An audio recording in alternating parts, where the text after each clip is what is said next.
The real war in life isn't out there. It's not between you and society or you and circumstance. The real war is fought in the quiet spaces of your own mind, in the moments when no one is watching, when the voice of doubt whispers louder than the voice of hope. Every day, you're negotiating with yourself between what you know you should do and what you feel like doing, between who you are and who you could become. That's the internal battle. And whether you win or lose, it determines the course of your entire life. Your mind is a paradox. It's both your greatest ally and your most cunning enemy. It can create extraordinary visions, but it can also trap you in invisible prisons. The same mind that can imagine greatness can just as easily convince you that you are incapable of achieving it. And that's why awareness is everything. Because until you understand that your thoughts are not always your friends, you'll keep mistaking internal resistance for external limitation. The truth is, most people lose the battle long before they even take action. They lose it in their minds. They let fear masquerade as logic, comfort disguise itself as peace, and procrastination pretend to be patience. The mind is clever. It knows how to rationalize weakness until weakness starts to feel justified. That's how the internal enemy operates. It doesn't shout, it whispers. It doesn't attack, it persuades. And if you don't confront it consciously, it will quietly direct your life while convincing you that you're still in control. Psychologically, this is why discipline is so powerful. Discipline isn't just about structure. It's about resistance training for the mind. Every time you act in defiance of your comfort, you strengthen your internal authority. You remind your mind that it serves you, not the other way around. Discipline isn't about punishment.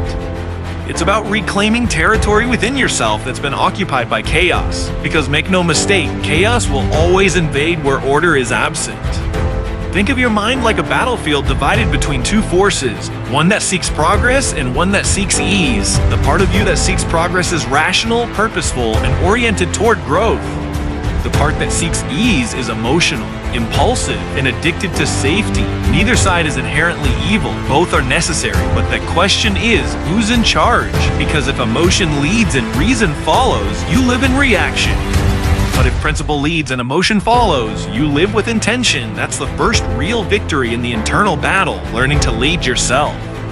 It's not about suppressing emotion, but integrating it, aligning it with something higher than temporary pleasure or fear. The strongest individuals aren't the ones who feel nothing. They're the ones who feel deeply but act wisely. They can experience fear without surrendering to it. They can feel doubt without being defined by it. That's mastery. Emotional discipline in the service of truth. Philosophically, this idea isn't new. The Stoics spoke of it centuries ago. Marcus Aurelius wrote, "You have power over your mind, not outside events. Realize this, and you will find strength." That's the essence of the internal battle. Control what you can, confront what you must, and release what you cannot. But it's easier said than done, because the mind is relentless. It doesn't rest. Even when life is calm, it generates new battles, new insecurities, new comparisons, new reasons to feel inadequate. And yet, that's the beauty of it. The mind creates the struggle, but it also contains the solution. It can wound you, but it can also heal you. It's the weapon that can both destroy and liberate. What determines the outcome is how consciously you wield it. Do you let it run wild, or do you train it like a soldier under command? Because the mind left untrained is dangerous. It amplifies fear, magnifies suffering, and distorts reality. But when it's trained through reflection, honesty, and consistent effort, it becomes unstoppable. Training the mind isn't about positive thinking, it's about accurate thinking. It's about learning to see the world as it is, not as you wish it to be. That's what separates the dreamers who drift from the builders who rise. The dreamer indulges fantasy to escape discomfort. The builder uses vision to confront it. The internal battle, then, is not to silence fear or erase doubt, but to rise above them through understanding. To let awareness, not avoidance, be your weapons. This is why truth is so essential in the fight. Lies are the enemy, as camouflage. The more honest you are with yourself, about your fears, your habits, your weaknesses, the more power you gain. Every truth you face, no matter how painful, is a weapon sharpened against the chaos of self-deception. And eventually, as you build that arsenal of honesty, your internal battlefield begins to shift. The noise quiets.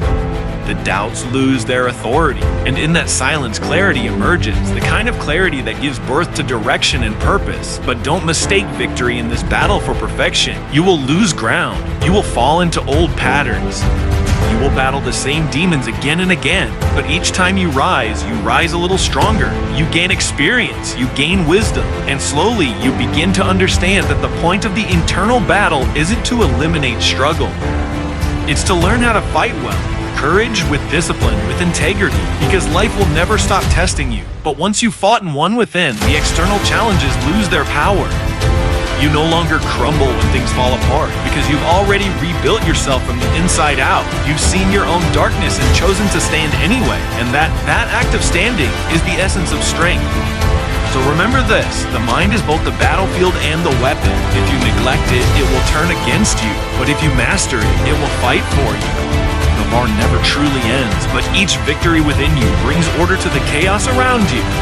And in that order, in that hard-earned peace between thought and action, fear and faith, you'll find what every warrior of the mind ultimately seeks, not the absence of struggle, but the presence of purpose.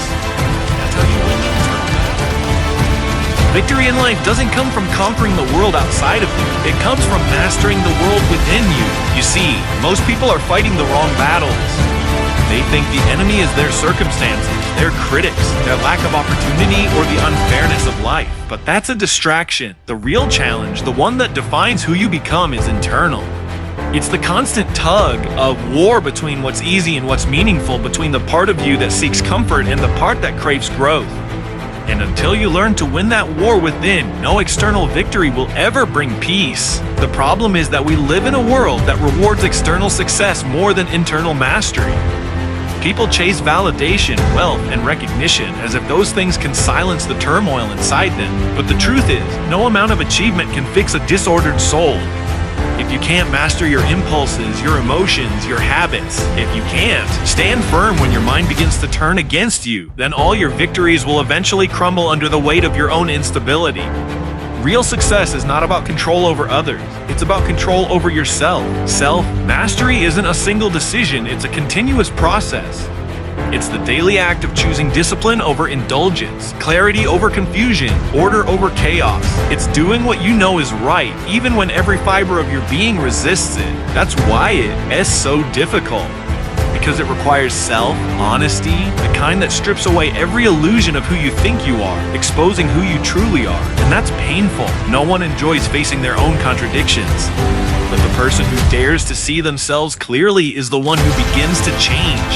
Most people avoid that confrontation. They'd rather project their inner conflict onto the world. They blame circumstances for their failures, other people for their unhappiness, or fate for their lack of progress. But the truth is, the external world merely reflects the internal world.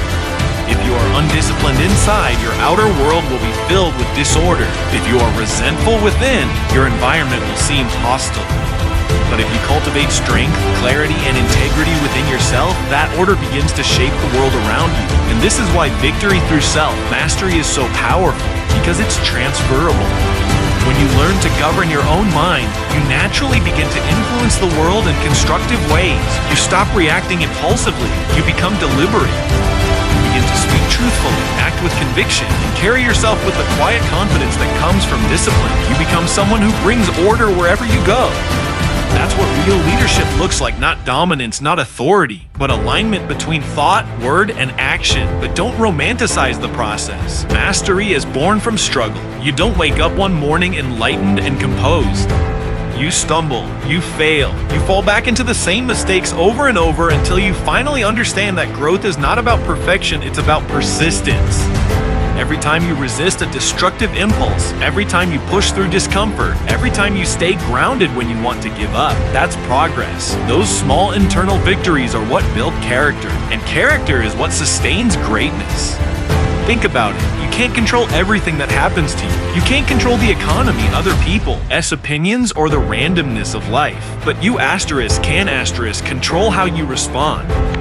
And that's where your power lies. That's the foundation of self-mastery. It's not about suppressing emotion or becoming detached. It's about developing the strength to feel deeply without being consumed by what you feel. It's the ability to observe your thoughts without being ruled by them. The paradox of mastery is that it begins with humility. You have to admit you're not in full control before you can start learning to be.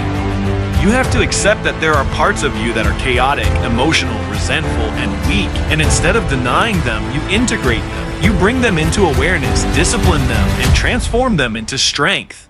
The disciplined mind doesn't kill emotion, it channels it. It turns fear into courage, anger into determination, pain into wisdom. And when that transformation begins, you start to notice something remarkable. The world around you doesn't change much, but your perception of it does. What once seemed unbearable becomes manageable. What once looked like failure starts to look like opportunity. You begin to see that every obstacle is a mirror reflecting your internal state. Life stops feeling like a random series of punishments and instead becomes a training ground for your spirit.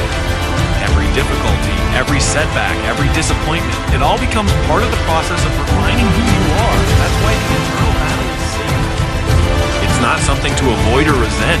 It's the arena where strength is born. You learn more about yourself in your moments of struggle than in your moments of comfort. Pain teaches clarity. Failure teaches humility. Responsibility teaches discipline. And discipline, faithfully practiced, becomes freedom. Because when you master yourself, you are no longer a slave to your moods, your desires, or your circumstances. You act from principle, not impulse. You live with direction, not distraction. Intai.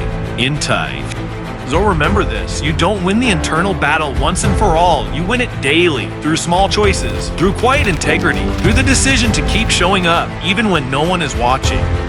And over time, that consistency creates something unshakable within you, a calm strength that no chaos can destroy. Because life won't stop testing you, but if you've won within, no test can break you.